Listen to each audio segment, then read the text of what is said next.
वैशाख मास महात्म में आगे का वृतांत। आज श्री सूत जी महाराज आकाशगंगा तीर्थ की महिमा के बारे में और रामानुज पर भगवान की कृपा तथा भगवत भक्तों के लक्षण के बारे में बताएंगे।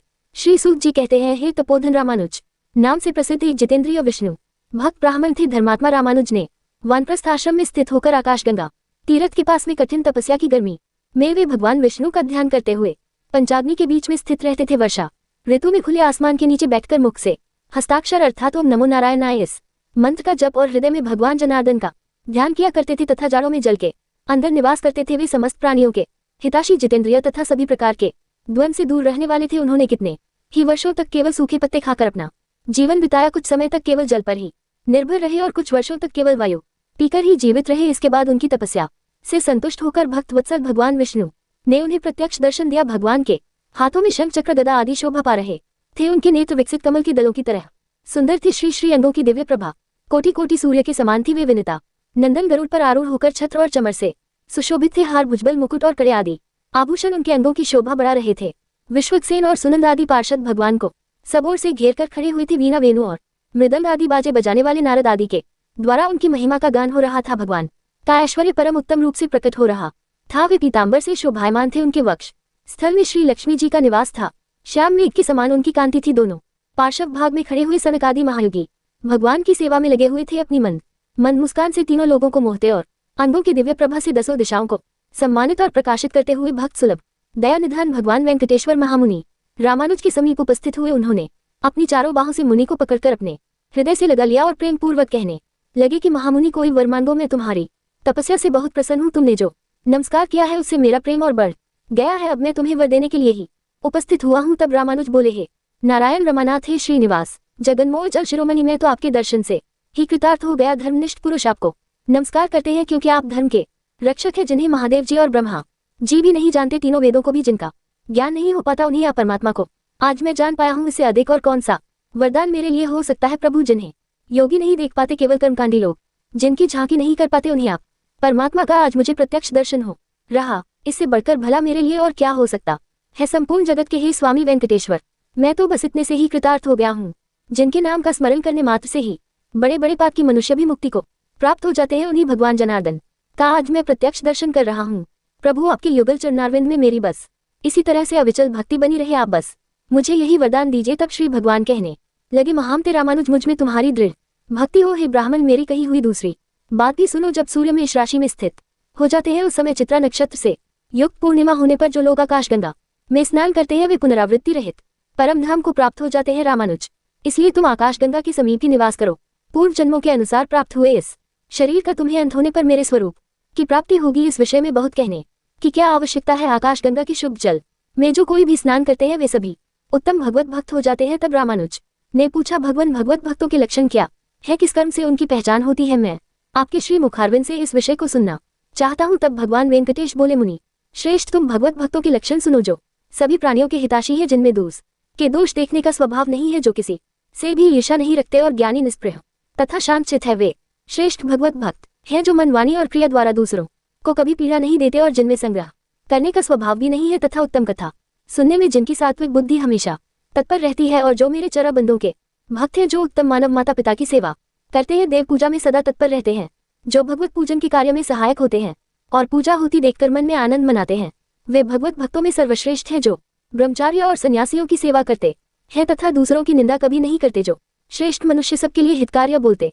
हैं और जो लोक में सद्गुणों के ग्राहक हैं, वे उत्तम भगवत भक्त हैं। जो सब प्राणियों को अपने ही समान देखते हैं तथा शत्रु और मित्र में भी एक जैसा भाव रखते हो, जो धर्मशास्त्र के वक्ता और सत्यवादी हैं और जो ऐसे पुरुषों की सेवा में रहते हैं, वे सभी उत्तम भगवत भक्त हैं। दूसरों की सफलता देखकर जो प्रसन्न होते हैं तथा भगवान नामों का कीर्तन करते रहते हैं, जो भगवान के नामों का अभिनंदन करते, उन्हें सुनकर अत्यंत प्रसन्नता से भर जाते और संपूर्ण अंगों में रोमांचित हो उठते हैं। जो अपने आश्रम उचित आचार के पालन में तत्पर हैं, अतिथियों की पूजा करने वाले तथा वेदांत के वक्ता है, वे उत्तम वैष्णव है, जो अपने पढ़े हुए शास्त्रों को दूसरों के लिए बतलाते हैं और जो सभी और केवल गुणों को ही ग्रहण करने वाले हैं, जो एकादशी का व्रत करते, मेरे लिए सत्कर्मों का अनुष्ठान करते रहते, मुझ में मन लगाते, मेरा भजन करते, मेरे भजन के लिए सदा लाले रहते और सदा मेरे नामों के स्मरण में तत्पर रहते हैं, वे उत्तम भगवत भक्त हैं। सद्गुणों की ओर जिनकी स्वाभाविक प्रवृत्ति है, वे सभी श्रेष्ठ भक्त है। ऐसा कहकर भगवान वेंकटेश मौन हो गए। अब ऋषियों ने पूछा, हे सूत जी महाराज, दान किसको देना चाहिए और दान का समय कौन सा है? कृपा पूर्वक आप ये भी बताइए। तब श्री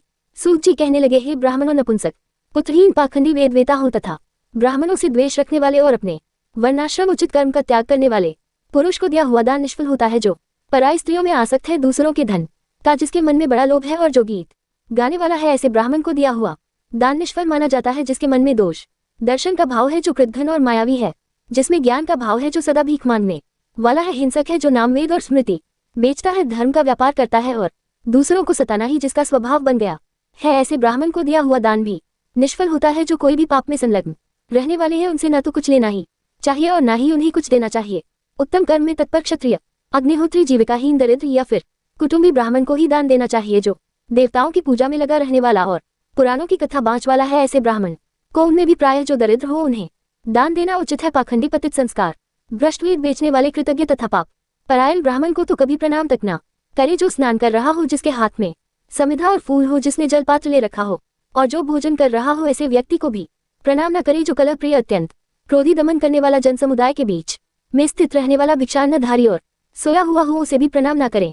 रजस्वला, विचारणी, सूतिका, गर्भपात करने वाली, व्रत नाश करने वाली तथा अत्यंत क्रोध में भरी हुई स्त्री को भी कभी प्रणाम न करे। जो श्राद्ध के नियम में नियुक्त हो, देवताओं की पूजा कर रहा हो अथवा यज्ञ और तर्पण कर रहा हो, उस समय ऐसे पुरुष को भी प्रणाम न करे। अगर श्राद्ध के लिए कोई सुपात्र ब्राह्मण न मिले तो केवल सूतकातक यानी जनेऊ आदि बनाकर जीविका चलाने वाले सदाचारी और पुत्रवान ब्राह्मण को श्राद्ध के लिए आमंत्रित करे। अगर वह भी न मिले तो पुत्र को या छोटे भाई को या फिर अपने को ही श्राद्ध में नियुक्त करना चाहिए। पुत्रहीन ब्राह्मण को किसी भी प्रकार श्राद्ध के लिए नियुक्त न करे। पूर्व काल में श्रीवत्स गोत्र में उत्पन्न पद्मनाभ नामक एक जितेंद्रिय ब्राह्मण था। वह दयालु, उपवासशील, सत्यवादी, सभी प्राणियों को अपने ही समान देखने वाला और विषय कामना से रहित था। सभी भूतों का हित, मन और इंद्रियों को में रखने वाला तथा सब प्रकार से द्वंद से रहित था। कितने ही वर्ष तक वह सूखे पत्ते चबाकर रहा, कुछ समय तक जल पीकर रहा और कुछ वर्ष तक उसने केवल वायु का सेवन किया। इस प्रकार महामुनि पद्मनाभ ने 12 वर्षों तक कठिन तपस्या की। इसके बाद भगवान लक्ष्मीपति ने पद्मनाभ की तपस्या से संतुष्ट होकर उन्हें प्रत्यक्ष दर्शन दिया। उन्हें देखकर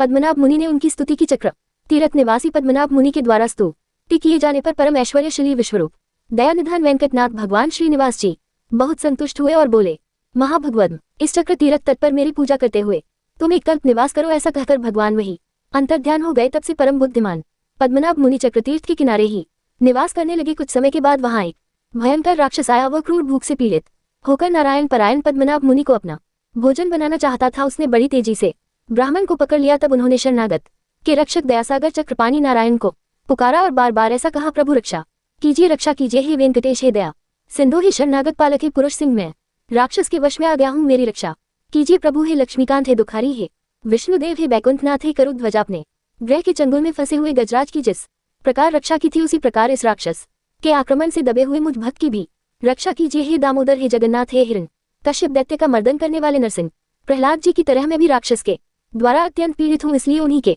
समान आप मेरी भी रक्षा कीजिए, प्रभु रक्षा कीजिए। पद्मनाभ के इस प्रकार स्तुति की जाने पर और स्मरण किए जाने पर अपने भक्त के ऊपर आया हुआ भय जानकर दया निधान चक्र पानी ने भक्त की रक्षा के लिए अपने चक्र को भेजा। भगवान का वह चक्र बड़ी तेजी से चक्र तीर्थ के तट पर आया। वह अनंत सूर्य के समान तेजस्वी तथा अनंत अग्नि के समान ज्वालमालाओं से प्रज्वलित था। उससे बड़े जोर की गड़गड़ाहट हो रही थी। बड़े बड़े असुरों का संहार करने वाले उस सुदर्शन चक्र को देखकर राक्षस भागा, परंतु सुदर्शन ने सहसा पास पहुंचकर उसका मस्तक काट डाला। राक्षस को धरती पर पड़ा हुआ देखकर विप्र पद्मनाभ मुनि अत्यंत प्रसन्न होकर सुदर्शन चक्र की स्तुति करने लगे। पद्मनाभ मुनि बोले, संपूर्ण विश्व की संरक्षण की दीक्षा लेने वाले हे विष्णु चक्र, आपको नमस्कार है। आप भगवान नारायण के कर कमल को विभूषित करने वाले हैं। आप युद्ध में असुरों का संहार करने में कुशल है। अतिशय गर्जना करने वाले हे सुदर्शन, आप भक्तों की पीड़ा का नाश करते हैं। आपको नमस्कार है।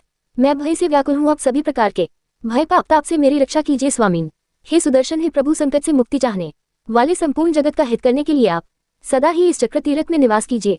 पद्मनाभ ब्राह्मण के ऐसा कहने पर भगवान विष्णु के चक्र ने अपने स्नेह से उन्हें तृप्त सा करते हुए कहा, पद्मनाभ, ये चक्र तीर्थ अत्यंत उत्तम और पवित्र है। मैं संपूर्ण लोगों का हित करने के लिए अब सदा ही इस तीर्थ में निवास करूंगा। आपके ऊपर दुरात्मा राक्षस के द्वारा आए हुए संकट का विचार करके ही भगवान विष्णु से प्रेरित होकर मैं शीघ्र यहाँ आ पहुंचा। आपको पीड़ा देने वाले उस अधम राक्षस को मैंने मार डाला और आपकी उसके भय से रक्षा की, क्योंकि आप भगवान के भक्त हैं। हे विप्र, व सब पापों का हरण करने वाले इस परम पवित्र चक्र तीर्थ में सब लोगों की रक्षा के लिए अब मैं सदा निवास करूंगा। मेरे निवास करने से ये तीर्थ चक्र तीर्थ के नाम से प्रसिद्ध होगा, और जो मनुष्य इस मोक्षदया चक्र तीर्थ में स्नान करेंगे उन सबके पुत्र पौत्र आदि वंशज निष्पाप होकर भगवान विष्णु की परम धाम को प्राप्त होंगे। ऐसा कहकर भगवान विष्णु के चक्र ने पद्मनाभ मुनि तथा अन्य ब्राह्मणों के देखते ही देखते सहसा उस चक्र सरोवर में प्रवेश कर लिया है।